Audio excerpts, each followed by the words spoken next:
obviously a few years ago, you looked at this, you thought World Cup 2026, Jadon Sancho, front and centre in this England squad, obviously nowhere near it. This is a player who still remains, the fourth most expensive signing Manchester United has ever made. He's going to be released on a free now. Yeah, well, I mean, look, how do you explain any of this? He started at United in 2021, I think, and he just missed his penalty at the Euros, and he never recovered mentally and physically. He turned up at United, he wasn't quite in the shape they expected, and he just couldn't kick on from there. I think the pressure had been at United, the big fee. He never, ever got over it. People at United told me that he was really fragile after the Euros, and he just never kind of got into it. And obviously, he had his fallout without Ten Hag. He had a few other issues that he couldn't get over, and he's, as a player, he's just completely flatlined and gone backwards, hasn't he? Some of those boys actually were basically abused. Yeah, off the back of the Euros. Yeah, by just morons. Because anybody can miss penalties, and I suppose we don't know. It affects individuals. Bukayo Saka, for example, has brushed himself down, and he was a teenager at the time, and he's well, I think Jadon Sancho probably was, but he sort of got on with it and accelerated and built his career. But sometimes it does affect certain players more than others. Then maybe you make a move that's not the right move for you, i.e. Manchester United, and sometimes that can happen. But there's so I'm. Look. Well, when they signed him, right, I was told this as well. When they signed him to play on the left of a front three.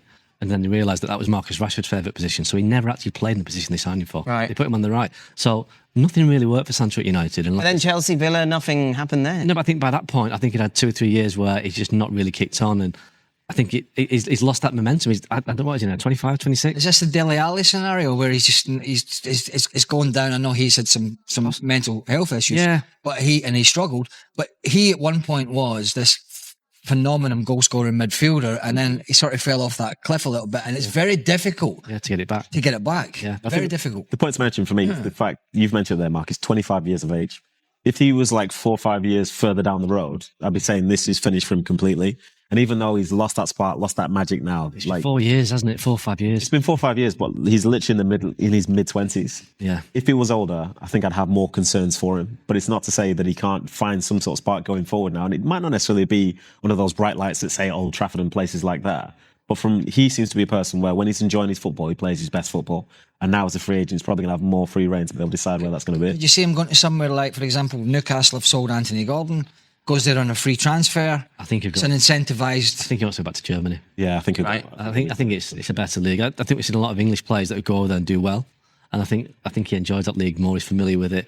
The money might be an issue, but he's out of his contract now, so he's not going to get the same sort of money he got at United because he's a free agent. But I think the Premier League is just. I think it's too much for him. You mentioned Marcus Rashford. Yeah. Back after his loan spell at Barcelona. Gordon's come in, mucked up any thought of hope, I imagine, of going there permanently. Yeah. What's going to happen to him? Well, the situation there is that Barcelona have got until the 15th of June to tell United whether they want to keep him or not. And United, I've been told, still haven't been contacted by Barcelona to say what is going to happen. Now, it seems as though Barcelona are edging away from Rashford. It's a relatively inexpensive deal to do 30 million euros.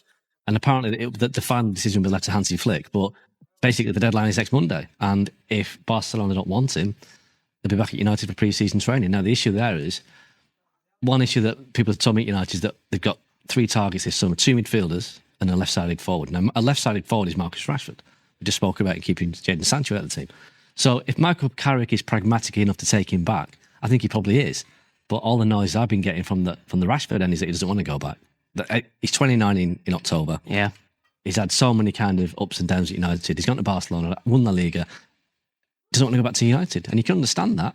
So if he doesn't want to go back, it's going to be hard for United to rehabilitate him, especially when there's so much, I'd say, animosity from a lot of the fans. They just don't like Marcus Rashford anymore. So, and he had an impact at Barca, yeah. He did, yeah. So, United would probably... He's got some great goals. He could be stronger with him back in the team, but I just think, that there's so much going on. I think he's a much more, as an all-rounder, I think he's a more talented player for me than Anthony Gordon. And he's got a manager now at United, if he goes back, that will probably understand him more than Ruben Amorim did or Ten Hag did. Rashford doesn't react well to disciplinarian coaches. Michael Carrick has been there, done it. He knows what it takes to be a Man United player. He might just have the key to unlock the door. I could see him doing well under Carrick. Yeah, I can as well.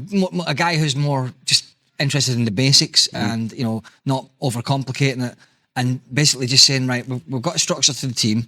You go out, all right, you have a duty when we don't have the ball to work hard and do the job, but go out and express yourself, which is kind of what Hansi Flick has allowed all his Barcelona players to do. And Rashford at times, he flourished.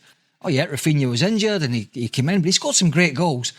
Some very good goals. So I could see him going back and having an impact in that team, but if he doesn't want that, maybe that could change. Difficult. You know, if Michael Carrick sits him down, and I don't know if Michael Carrick wants him back, but I think he's that kind of character that would not rule it out. Right. I think you'd see a player that is very talented, and if you want a left-sided forward, are you going to get a left-sided forward this summer that's better than Marcus Rashford? Possibly, but it could cost you 70, 80 million pounds. Last word to you, Neil. I was going to say this is one of Carrick's probably biggest decisions because I think the ones that he's made so far in terms of changing the formation, putting Bruno Fernandes further up, bringing in Kobe Mainoo, these are things that have naturally like fit and worked quite well for him. But now, if he's to bring in Rashford, he could think about what he can help offer to his team, but how does it affect the fan base? And I think my other point as well is from a Barcelona perspective, why would they not choose Rashford over an Anthony Gordon for the price that's being paid for Anthony Gordon? For me, Rashford is literally going to be 50 million euros less. Yeah, absolutely. It seems like it's a no-brainer, especially somebody that's been in the building, understands the philosophy, understands, and you can see has worked well with that team. And I don't know what that reason is, but it just feels strange, doesn't sit right with me.